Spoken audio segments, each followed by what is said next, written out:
प्रशासन को आम जनता का मसीहा माना जाता है। बचपन से लेकर आज तक हर किसी को यही सिखाया गया है कि पुलिस हर समय कदम से कदम मिलाकर आपके साथ खड़ी है। कोई भी तकलीफ हो तो पुलिस तक जरूर पहुंचाए और पुलिस उचित कार्रवाई करेगी। लेकिन क्या ये बातें सिर्फ हवाई हैं? जाखल मंडी के इन लोगों के चेहरे पर छलक रहा गुस्सा यही जाहिर करता है कि पुलिस प्रशासन की मदद के दावे सिर्फ और सिर्फ खोखले हैं और शायद इसलिए ही पुलिस से नाखुश होकर लोग रोष प्रकट कर रहे हैं। प्रशासन मुर्दाबाद मुर्दाबाद मुर्दाबाद इंसाफ दो इंसाफ दो इंसाफ दो इंसाफ दो पुलिस प्रशासन मुर्दाबाद मुर्दाबाद मुर्दाबाद पुलिस प्रशासन मुर्दाबाद मुर्दाबाद। दरअसल करीब 1 महीने पहले जाखल मंडी में एक व्यक्ति मनदीप ने अपने ससुराल वालों से परेशान आकर आत्महत्या कर ली थी। इसके बाद मनदीप के परिजनों ने ससुराल वालों के खिलाफ शिकायत दर्ज कराई। पुलिस ने खाना पूर्ति करने के लिए शिकायत दर्ज कर ली, लेकिन अभी तक कोई कार्रवाई नहीं की गई है। आज ये सब लोग पुलिस की ऐसी प्रणाली से नाराज हैं, परेशान हैं, नाखुश हैं। इन्हें सिर्फ इंसाफ की उम्मीद है और पुलिस उन्हें वो भी नहीं दे पा रही।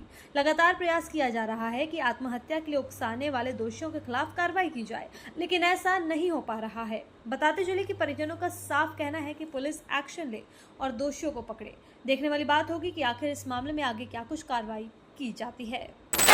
मुर्दाबाद पुलिस प्रशासन मुर्दाबाद मुर्दाबाद मुर्दाबाद पुलिस प्रशासन मुर्दाबाद मुर्दाबाद मुर्दाबाद। सीनियर अफसरों से यही दरखास्त करता हूं कि मेरा भाई मनदीप, जिसकी 6 तारीख की डेथ हो गई थी, 7 तारीख का पर्चा हुआ था। उसके बाद हम पुलिस प्रशासन के पास लगातार आते रहे, उनको बोला जनाब मुजरमों को उठाओ। पुलिस प्रशासन SHO कुलदीप हमें बोल रहा कभी 3 दिन में आपका काम हो जाएगा, कभी हमें 24 तारीख दे देता था, कभी 20 तारीख दे देता था, कभी 26 तारीख। ऐसे करते करते आज 1 महीना हो गया।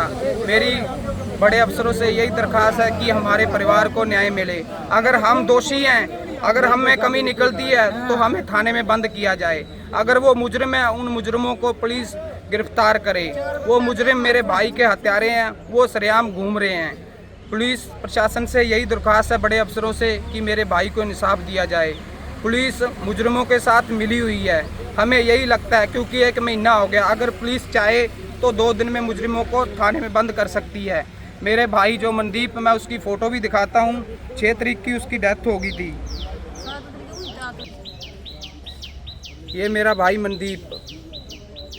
मैं बड़े अफसरों से यही कहना चाहता हूं कि अभी हम सभी के पास थाने के चक्कर लगा कर परेशान हो गए हैं। अब हमारे में हिम्मत नहीं है। अब हमारी कृपया करके हमारी सहायता करें। और पुलिस प्रशासन पे इस पे तो हमें पूरा यकीन ही नहीं है बिल्कुल भी। किसी और मुलाजिम को हमारे केस की जांच की जिम्मेदारी दी जाए, मेरी यही दरख्वास्त है। ये हमारा सारा गाँव, पंचायत, सरपंच साहब आ रहे हैं, सभी हमारे साथ हैं, नगर सारा हमारे साथ है। ये सरपंच साहब है अर्जुन। सरपंच साहब क्या कहेंगे, क्या मामला है, क्या दिक्कत परेशानी है? क्योंकि काफ़ी टाइम हो गया, 1 महीना हो गया इस केस ਨੂੰ। SHO ਸਾਹਿਬ ਸਾਡੇ ਹਲਕੇ 'ਚ ਲੈਣ ਲੱਗ ਰਹੇ ਨੇ ਇਸ ਨੂੰ। SHO ਸਾਡੇ ਹਲਕੇ 'ਚ ਲੈ ਰਹੇ ਨੇ ਇਸ ਨੂੰ। ਜਿਵੇਂ ਚਲਾਨ ਹੋ ਗਏ, ਕੋਈ ਛੋਟੇ ਮਾਮਲੇ ਹੋ ਗਏ, ਉਹਨਾਂ ਕੇਸਾਂ ਨੂੰ ਛੇਤੀ ਫੜ ਲੈਂਦੇ ਨੇ ਜੀ। ਤੇ ਜਿਹੜਾ ਇਹ ਕੇਸ ਹੈ 1 ਮਹੀਨੇ ਤੋਂ ਪਲੱਸ ਹੋ ਗਿਆ ਜੀ। ਤੇ ਜਿਹੜੇ ਬੰਦੇ ਨੇ ਥਾਣੇ 'ਚ ਆ ਕੇ, ਕੋਰਟ 'ਚ ਆ ਕੇ ਜ਼ਮਾਨਤਾਂ ਵਾਸਤੇ ਆਪਦੇ ਕਾਗਜ਼ ਲਾ ਰਹੇ ਨੇ। ਪੁਲਿਸ ਪਤਾ ਨਹੀਂ ਕਿੱਥੋਂ ਮੁਜਰਮਾਂ ਨੂੰ ਫੜਨ ਨੂੰ ਕੋਸ਼ਿਸ਼ ਕਰੀ ਜਾ ਰਹੀ है, पर ਜਿਹੜੇ मुजरम ने वो आम खुलेआम घूमन लग रहे हैं जी। मामला ऐसे था जी, ये एक नंबर प्लेट लग रही थी मोटरसाइकिल के, B6 मोटरसाइकिल है, उसका प्रदूषण कार्ड की ज़रूरत नहीं होती। RC लड़के के पास थी, लाइसेंस था, फिर भी जी उन्होंने इस चीज़ के चलान काटे। वो ऐसे काम को तो फटाफट कर देते हैं। हम तो आपको पता ही, मेन हमारा प्रधान जी हैं, प्रधान जी तक बात जाती है। तो हमने कहा कि अगर ऐसी बात है कोई प्रधान जी से बात करवा देते हैं कि नहीं, हमें किसी से कोई बात नहीं करनी, हमें किसी से कोई मामला नहीं है। प्रधान जी कौन? चलान कट सके आप एक ही है, बराला जी। अच्छा हाँ, हमारी मांग तो वहीं तक सीमित है बस। स्टेप यही है कि अज बैठे हैं असीं उरे, ਤੇ ਪੁਲਿਸ ਹੁਣ ਜਾਰੀ ਹੈ ਕਾਰਵਾਈ ਵਾਸਤੇ। ਕਹਿ ਰਹੇ ਹਾਂ ਕਿ ਅਸੀਂ ਜਾਵਾਂਗੇ, ਜੇ ਨਹੀਂ ਜਾਂਦੇ ਤਾਂ ਅਸੀਂ ਬੈਠਾਂਗੇ ਧਰਨਾ ਲਾਵਾਂਗੇ, ਉਰੇ ਬੈਠਾਂਗੇ, ਆਰਾਮ ਨਾਲ ਕਰਾਂਗੇ, ਕੋਈ ਚੱਕਰ ਹੀ ਨਹੀਂ। ਇਹਨਾਂ ਤੋਂ ਡੇਲੀ ਦੀ ਪੁੱਛ ਕਰਾਂਗੇ ਕਿ ਕੀ ਚੱਕਰ ਹੈ, ਕੀ ਰਹਿ ਰਿਹਾ, ਕੀ ਨਹੀਂ ਰਹਿ ਰਿਹਾ। ਕਹਿ ਰਹੀ ਹੈ ਕਿ ਤੁਸੀਂ ਸਾਨੂੰ ਮੁਜਰਮਾਂ ਦਾ ਪਤਾ ਦਿਓ, ਪਤਾ ਦੱਸੋ। ਸਾਨੂੰ ਕੀ ਪਤਾ ਮੁਜਰਮ ਕਿੱਥੇ ਛੁਪੇ ਨੇ? ਇਹ ਪੁਲਿਸ ਦਾ ਕੰਮ ਹੈ ਜਾਂਚ ਕਰਨਾ। ਪੁਲਿਸ ਚਾਹਵੇ ਤਾਂ ਉਹਨਾਂ ਨੂੰ 2 ਘੰਟਿਆਂ ਦੇ ਵਿੱਚ ਠਾ ਕੇ ਉਰੇ ਲੈ ਕੇ ਆ ਸਕਦੀ ਹੈ। ਪੁਲਿਸ ਨਹੀਂ ਚਾਹੁੰਦੀ ਵੀ ਉਹ ਮੁਜਰਮ ਫੜੇ ਜਾਣ। ਪੀਸੀਸੀ ਜਿਹੜੇ ਸਵੇਰੇ ਵੀ ਅਸੀਂ ਫੋਨ ਕਰੇ, ਕੱਲ ਵੀ ਅਸੀਂ ਫੋਨ ਕਰੇ, ਫੋਨ ਨਹੀਂ ਚੱਕੇ, ਸਾਡਾ ਕੋਈ ਫੋਨ ਨਹੀਂ ਚੱਕਿਆ, ਕੋਈ ਉੱਤਰ ਨਹੀਂ ਦਿਆ ਮਨੀਸ਼ ਸਰ ਨੇ। ਅਸੀਂ ਕੋਈ ਉਹਨਾਂ ਦੀ ਮਦਦ ਹੀ ਕਰਦੇ, ਸਾਡਾ ਕੋਈ ਫੋਨ ਨਹੀਂ ਚੱਕਿਆ, ਬਲਕਿ ਸਾਨੂੰ ਬੈਕ ਕਾਲ ਵੀ ਨਹੀਂ ਕੀਤੀ। ਅਸੀਂ 5-6 ਮਿਸ ਕਾਲਾਂ ਲਗਾਤਾਰ ਮਾਰੀਆਂ ਮਨੀਸ਼ ਸਰ ਨੂੰ, ਕੱਲ ਅੱਜ ਵੀ ਸਾਡਾ ਕੋਈ ਫੋਨ ਨਹੀਂ ਚੱਕਿਆ। ਹੁਣ ਅਸੀਂ ਕੀ ਕਰੀਏ? ਸਾਰੇ ਇਹਨਾਂ ਦੀ ਮਿਲੀ ਭੁਗਤੀ ਹੈ, ਮਿਲੀ ਜੁਲੀ ਸਰਕਾਰ ਹੋਈ। ਹਾਂ, ਸਾਨੂੰ ਬੜੇ ਅਫਸਰਾਂ ਨਾਲ ਇਹੀ ਸਾਡੀ ਬੇਨਤੀ ਹੈ ਵੀ ਕਿਰਪਾ ਕਰਕੇ ਤੁਸੀਂ ਸਾਡਾ ਕੇਸ ਕਿਸੇ ਹੋਰ ਵਧੀਆ ਇਮਾਨਦਾਰ ਅਫਸਰ ਨੂੰ ਦਿਓ। ਇਹ ਨਹੀਂ ਕਾਰਵਾਈ ਕਰਦੇ, ਇਹ ਸਾਨੂੰ ਦਲਾਸੇ ਦੇ ਕੇ ਤੋੜ ਦਿੰਦੇ ਆ, ਅਸੀਂ ਵਗ ਜਾਂਦੇ ਆ। ਸਾਨੂੰ ਘਰੇ ਰਾਤ ਨੂੰ ਨੀਂਦ ਵੀ ਨਹੀਂ ਆਂਦੀ। ਸਾਡਾ ਭਰਾ ਗਿਆ, ਮੇਰਾ ਭਰਾ ਗਿਆ, ਸਾਨੂੰ ਪਤਾ ਸਾਡੇ ਤੇ ਕੀ ਬੀਤ ਰਹੀ ਹੈ। ਅਸੀਂ ਕੋਈ ਅਮੀਰ ਬੰਦੇ ਨਹੀਂ, ਸਾਡਾ ਛੋਟਾ ਜਿਹਾ ਪਰਿਵਾਰ ਹੈ। ਸਾਡਾ ਜੀ ਪਰਿਵਾਰ ਦੇ 4 ਮੈਂਬਰ ਖਤਮ ਹੋ ਗਏ ਇੱਕ ਹਿਸਾਬ ਨਾਲ। ਮੇਰਾ ਭਰਾ ਗਿਆ, ਮੇਰੀ ਭਰਜਾਈ ਕੀ, ਉਹਦੀ ਛੋਟੀ 2 ਗੁੜੀਆਂ, ਉਹ ਕੀ, ਸਾਡਾ ਪਰਿਵਾਰ ਉਜੜ ਗਿਆ, ਸਾਡੇ ਪੱਲੇ ਕੁਝ ਨਹੀਂ ਹੈ। ਹੁਣ ਇਨਸਾਫ ਹੀ, ਸਾਨੂੰ ਇਨਸਾਫ ਦੀ ਬੜੇ ਅਫਸਰਾਂ ਤੋਂ ਇਹੀ ਗੁਹਾਰ ਹੈ, ਸਾਨੂੰ ਵੀ ਸਾਡੀ ਫਰਿਆਦ ਸੁਣੀ ਜਾਏ। ਸੱਚੋ ਸਾਹਿਬ ਨਾਲ ਸਾਡੀ ਗੱਲ ਹੋਈ ਇਸੇ ਮੈਟਰ ਤੇ। ਬਾਹਰ ਆਏ ਥਾਣੇ ਤੋਂ, ਕਹਿਣ ਲੱਗੇ ਕਿ ਐਦਾਂ ਫਲਾਣਾ ਝਗੜਾ ਗੱਲਾਂ ਕਰਕੇ ਜੀ ਲਾਸਟ 'ਚ ਸਾਨੇ ਪੁੱਛਿਆ ਕਿ ਐਸਐਚਓ ਸਾਹਿਬ ਕੋਈ ਸਮਾਧਾਨ ਦੱਸੋ। ਉਹ ਲਾਸਟ 'ਚ ਇੱਕੋ ਗੱਲ ਕਹਿ ਗਏ ਕਿ ਸਰਪੰਚ ਸਾਹਿਬ ਜੋ ਤੁਹਾਡੇ ਤੋਂ ਹੁੰਦਾ ਕਰ ਲਓ, ਜਿੱਥੇ ਜਾਣਾ ਜਾਓ, ਬਰਾਲੇ ਕੋਲ ਜਾਓ, ਐਸਪੀ ਕੋਲ ਜਾਓ, ਜਿਹੜੇ ਮਰਜ਼ੀ ਕੋਲ ਜਾਓ, ਜੋ ਤੁਹਾਡੇ ਤੋਂ ਹੁੰਦਾ ਕਰ ਲਓ। ਕਹਿਣ ਦਾ ਮਤਲਬ ਇਹ ਕਿ ਅਸੀਂ ਹੁਣ ਜਿਹੜੇ ਨੇ ਸਾਡਾ ਮੁੰਡਾ ਮਾਰਤਾ ਸੀ ਉਹਨਾਂ ਦੇ ਮੁੰਡੇ ਮਾਰੀਏ, ਹੁਣ ਜਾ ਕੇ ਬੰਦੇ ਮਾਰੀਏ। ਪੁਲਿਸ ਪ੍ਰਸ਼ਾਸਨ ਜੇ ਘਰੇ ਬੈਠੂਗੀ ਤਾਂ ਫਿਰ ਸਾਨੂੰ ਤਾਂ ਇਹੀ ਕੰਮ ਕਰਨਾ ਪੈਣਾ ਜੀ। ਅਸੀਂ ਤਾਂ ਇਹੀ ਕਹਿੰਦੇ ਆ, ਸਾਡਾ ਕੇਸ ਹੈ ਨਾ ਜੀ, ਜਿਹੜਾ ਕੋਈ ਵਧੀਆ ਐਸਐਚਓ ਆਵੇ ਉਰੇ, ਉਹਨੂੰ ਦਿੱਤਾ ਜਾਵੇ ਜੀ। ਅਸੀਂ ਜੇ ਕਿਸੇ ਅਫਸਰ ਦਾ ਨਾਮ ਲੈਂਦੇ ਆ, ਕਹਿੰਦਾ ਮੇਰੇ ਕੋਲ ਨਹੀਂ ਕਿਸੇ ਦੀ ਚੱਲਦੀ, ਮੈਂ ਆਪਦੀ ਚਲਾਉਣਾ ਜੀ। ਕਹਿਣ ਦਾ ਮਤਲਬ ਇਹ ਹੈ ਕਿ इंसाफ देता है, ये भी संता बस।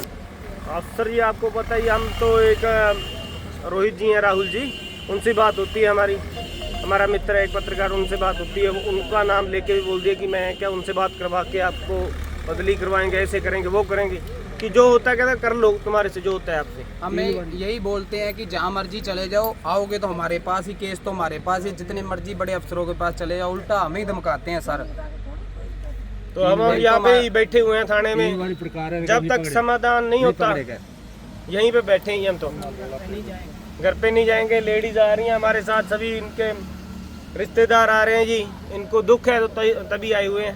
सारी पंचायत आ रही है, कभी आए, दुख तो तय आ रहे हैं, पकड़ा नहीं गया अभी तक कर, अभी पकड़ते अभी तक कोई पकड़ा नहीं। 1 महीना हो गया पूरा आज। डेली मिठियां गोलियां दे के सार दिंदे ने।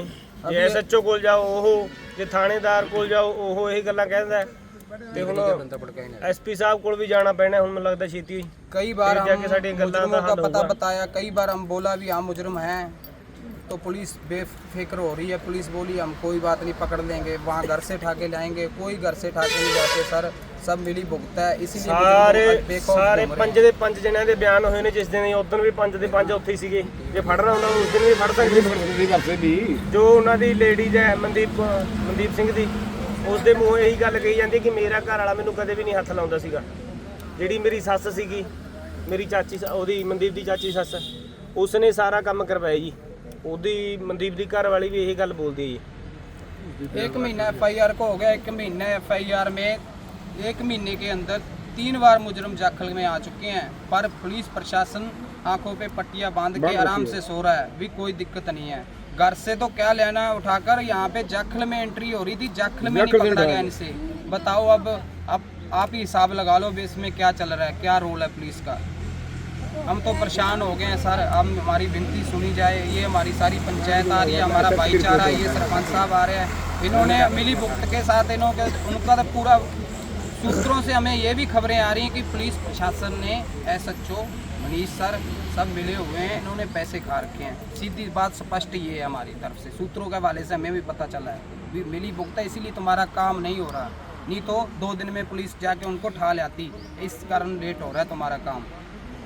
ਪੁਲਿਸ ਕੁਝ ਵੀ ਕਰ ਸਕਦੀ ਹੈ, 24 ਘੰਟਿਆਂ ਦੇ ਵਿੱਚ ਬੰਦਾ ਚੱਕ ਸਕਦੀ ਹੈ, ਚੱਕਣ ਤੇ ਆਵੇ ਤਾਂ। ਜੇ ਆਪਦੀ ਅੱਜ ਨਾ ਪੁਲਿਸ ਗਏ ਘੰਟੇ ਲਾ ਦੇ, ਰਿਸ਼ਤੇਦਾਰ ਚੱਕ ਲੈਣ, ਨਾਲ ਦੀ ਨਾਲ ਸਾਰੇ ਉਰੇ ਪਹੁੰਚਣਗੇ। अगर हम 4 नंबर ਕੰਮ ਕਰਨ ਦਾ ਤਰੀਕਾ ਹੋਣਾ ਚਾਹੀਦਾ। 4 नंबर दिए हमने पुलिस को भी, इनकी जांच करें, लोकेशन पे लगाएं, उसका हमें कोई उत्तर नहीं दिया। अभी अब क्या हुआ क्या नाम, फ़ोन किए, फ़ोन उठाए नहीं हमारे, उसका हमें कुछ रिस्पॉन्स नहीं दिया पुलिस ने। भी अब नंबर चल रहे हैं, जब हम उठाएंगे, हम फ़ोन करके बोलते थे सर और नंबर ले लो आप, ये नहीं चल रहा, तो हमारा फ़ोन ही नहीं उठाते सर। हम करें तो क्या करें, यहाँ पे आते हैं बोलते अफसर है नहीं कोई, मैं मीठी गोलियाँ दे के आपका काम 2 दिन में हो जाएगा, ऐसा करते करते 1 महीना। पुलिस प्रशासन मुर्दाबाद, पुलिस प्रशासन मुर्दाबाद पुलिस प्रशासन मुर्दाबाद पुलिस प्रशासन मुर्दाबाद पुलिस प्रशासन मुर्दाबाद। साहब जी, आप जाखल मंडी पंचायत के जिम्मेवार बंदे हैं, आपके भतीजे सरपंची कर रहे हैं, बहुत अच्छा आप काम कर रहे हैं, तो ये जो मामला है अब तक क्यों नहीं बन सका और क्या कमी पेशी आ रही है इसमें? देखो जी, सब तो पहला मैं संधानत जैन नਵੇਂ ਐਸਪੀ ਆਏ ਉਹਨਾਂ ਨੂੰ ਤਹਿ ਦਿਲੋਂ ਧੰਨਵਾਦ ਕਰਦਾ ਕਿ ਜਿੱਦਣ ਦੇ ਉਹ ਆਏ ਨੇ ਬਹੁਤ ਵਧੀਆ ਸੁਣਵਾਈ ਹੋ ਰਹੀ ਹੈ ਔਰ ਜੋ ਸਾਡਾ ਪੂਰੀ ਗ੍ਰਾਮ ਪੰਚਾਇਤ ਔਰ ਨਗਰ ਪ੍ਰਸਿੱਧ ਇਸ ਪਰਿਵਾਰ ਦੀ ਦੁੱਖ ਦੀ ਘੜੀ ਦੇ ਨਾਲ ਅਸੀਂ ਖੜੇ ਹਾਂ। ਸਾਡਾ ਕਹਿਣ ਦਾ ਭਾਵ ਇਹ ਹੈ ਕਿ ਚਲੋ ਕੋਈ ਵੀ ਕੰਮ ਹੁੰਦਾ ਸਮਾਂ ਲੱਗਦਾ ਹੈ, ਅਸੀਂ ਇਹ ਨਹੀਂ ਕਹਿੰਦੇ ਵੀ ਅੱਜ ਹੀ ਹੋ ਜੇ। ਉਹਨਾਂ ਨੇ ਬੇਲ ਵੀ ਲਾਈ ਸੀ, ਬੇਲ ਦੀ ਚਲੋ ਜੱਜ ਸਾਹਿਬ ਨੇ ਇਨਕੁਆਇਰੀ ਕਹਿਤੀ ਹੈ ਵੀ ਇਨਕੁਆਇਰੀ ਕਰੋ। ਸਾਡੀ ਪੂਰੇ ਸਟਾਫ ਪੁਲਿਸ ਤੋਂ ਹੱਥ ਬੰਨ੍ਹ ਕੇ ਬੇਨਤੀ ਹੈ ਕਿ ਇਸ ਨੂੰ ਪੂਰੀ ਤਹਿਕੀਕਾਤ ਨਾਲ ਤਹਿਕੀਕਾਤ ਕਰਕੇ ਉਹਨਾਂ ਦੀ ਬੇਲ ਰੱਦ ਕਰਾਈ ਜਾਵੇ ਔਰ ਜਿਹੜੇ ਮੁਲਜ਼ਮ ਨੇ ਉਹਨਾਂ ਨੂੰ ਘਰ ਤੋਂ ਜਿੱਥੇ ਵੀ ਮਿਲਦੇ ਨੇ ਚੱਕ ਕੇ ਅਰੈਸਟ ਕਰਿਆ ਜਾਵੇ। लेटेस्ट वीडियोस के लिए अभी सब्सक्राइब करें A1 हरियाणा को और प्रेस करें बेल आइकन ताकि सभी अपडेट्स आपको मिले सबसे पहले।